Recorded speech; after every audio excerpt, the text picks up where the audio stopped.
ब्रह्मणे नमः। अथ पञ्चमोऽध्यायः। अर्जुन उवाच सन्न्यासं कर्मणां कृष्ण पुनर्योगं च शंससि। यच्छ्रेय एतयोरेकं तन्मे ब्रूहि सुनिश्चितम्। Arjuna said, O Krishna, first of all you asked me to renounce work, and then again you recommend work with devotion. Now will you kindly tell me definitely which of the two is more beneficial? Shri Bhagavanuvacha Sannyasah karma yogascha निःश्रेयसकरावुभौ तयोस्तु कर्म संन्यासात् कर्मयोगो विशिष्यते.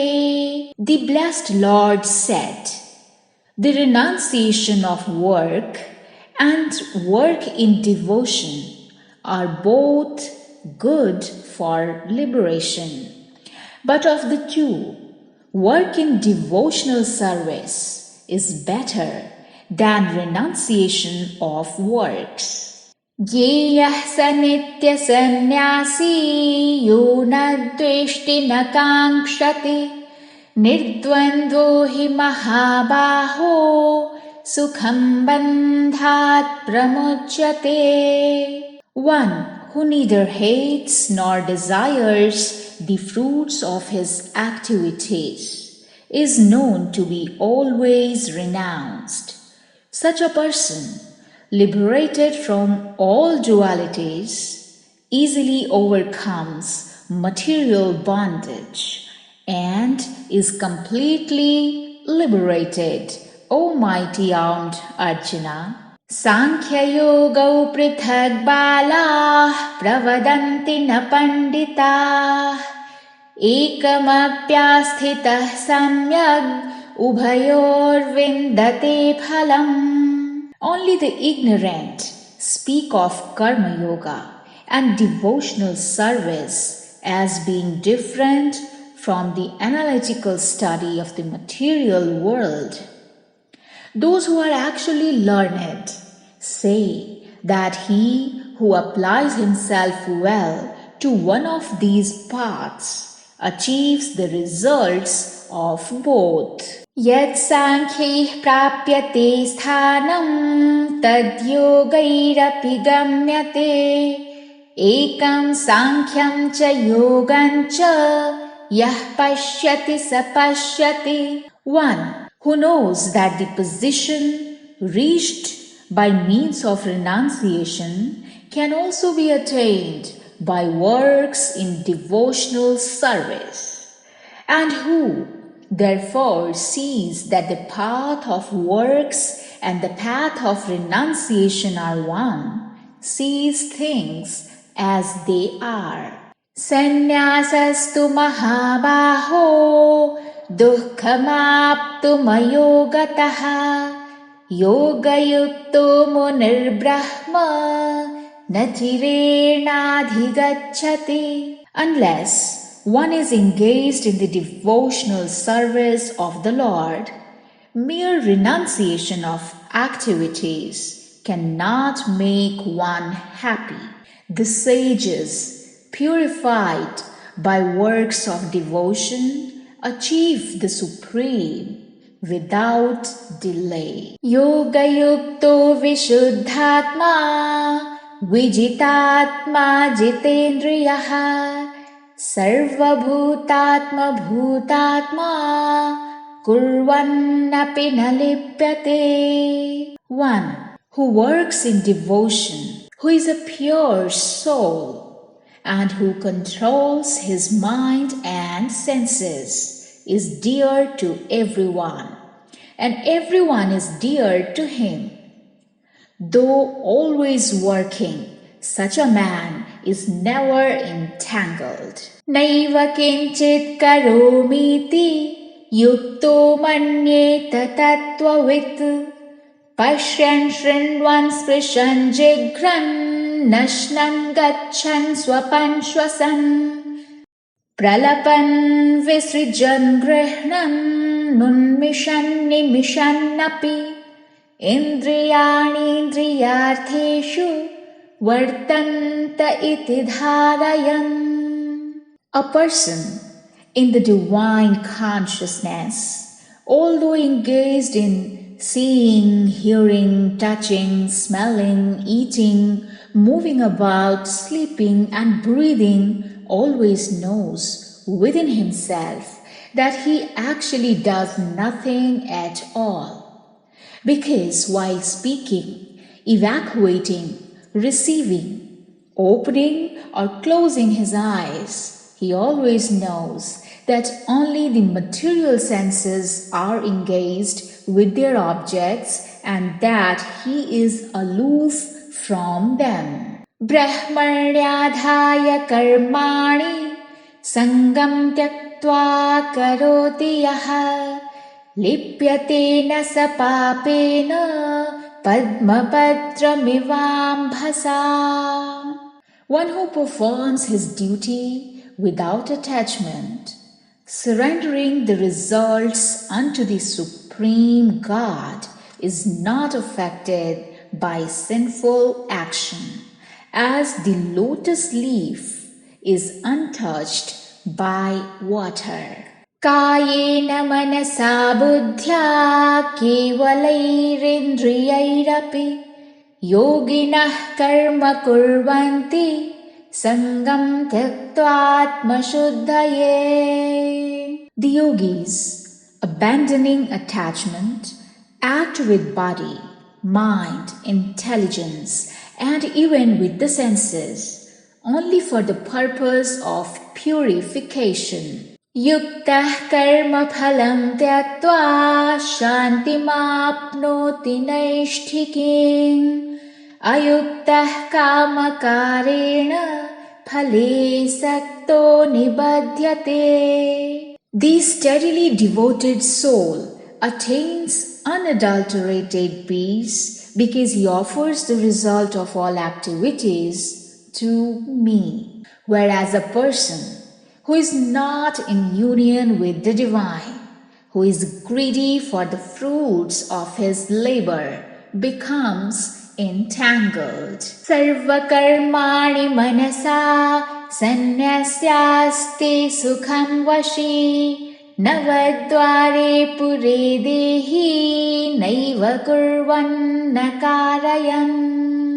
When the embodied living being controls his nature and mentally renounces all actions, he resides happily in the city of 9 gates, the material body, neither working nor causing work to be done. Na kartritvam na karmani lokasya srijate prabhuhu na karma phala sanyogam swabhavastu pravartate. The embodied spirit, master of the city of his body, does not create activities, nor does he induce people to act, nor does he create the fruits of action. All this is enacted by the modes of material nature. Nadatti kasyachit papam na chaiva sukritam vibhuhu ajnanena vritam jnanam tena muhyanti jantavaha. Nor does the Supreme Spirit assume anyone's sinful or pious activities. Embodied beings, however, are bewildered because of the ignorance which covers their real knowledge. Jnanena tu tadajnanam yesham nashitamatmanaha tesham aditya vajjnanam prakashayati tatparam. When, however, one is enlightened with the knowledge by which nations is destroyed Then his knowledge reveals everything, as the sun lights up everything in the daytime. Tad buddhayastadaatmanas parayana gacchantya punaravrittim jnana kalmashah. When one's intelligence, mind, faith, and refuge are all fixed in the Supreme, then one becomes fully cleansed of misgivings through complete knowledge and thus proceeds straight on the path of liberation. Vidya Vinaya Sampanne Brahmane Gavihastine Shuni Chaiva Swapake Cha Pandita Samadarshinaha. The humble sage, by virtue of true knowledge, sees with equal vision a learned and gentle Brahman, a cow, an elephant, a dog, and a dog-eater outcast. Ihaiva tarjitah sargo yisham samye sthitam manaha nirdosham hi samam brahma tasvad brahmani te sthitah. Those whose minds are established in sameness and equanimity have already conquered the conditions of birth and death. They are flawless like Brahman, and thus they are already situated in Brahman. Nabdharishet priyam prapya nodvijet prapya cha priyam sthira buddhira sammudho brahmavid brahmane sthitaha.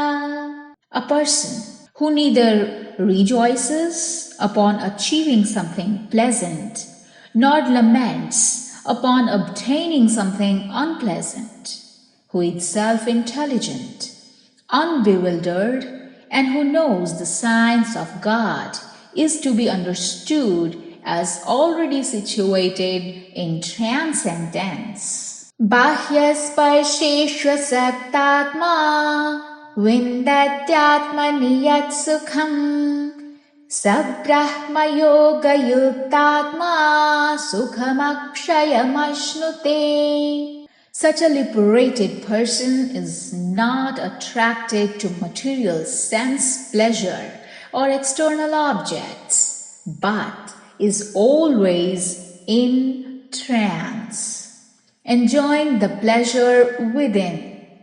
In this way, the self-realized person enjoys unlimited happiness, for he concentrates on the Supreme.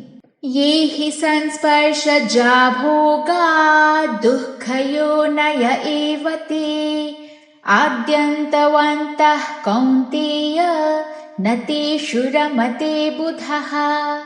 An intelligent person does not take part in the sources of misery, which are due to contact with the material senses. O son of Kunti, such pleasures have a beginning and an end. So the wise man does not delight in them. Shaknoti haiva yah sodhum prag sharira vimokshanat kama krodhodbhavam vegam sayuktaha sasukhi naraha. Before giving up this present body, if one is able to tolerate the urges of the material senses and check the force of desire and anger, he is a yogi and is happy in this world. Yontah sukhontaramas tathantarjyotireva sayogi brahma nirvanam brahma bhuto dhigacchati. One whose happiness is within, who is active within, who rejoices within and is illumined within, is actually the perfect mystic. He is liberated in the Supreme, and ultimately he attains the Supreme. Labhante Brahma Nirvana Rishayah Kshina Kalmashah Chinnadvaithayatatmanah Sarvabhuta Hite Ratah. One who is beyond duality and doubt, whose mind is engaged within, who is always busy working for the welfare of all sentient beings, and who is free from all sins, achieves liberation in the Supreme. Kama-krodha-viyuktanam yatinam yatachetasam abhito brahma-nirvanam vartate viditatmanam.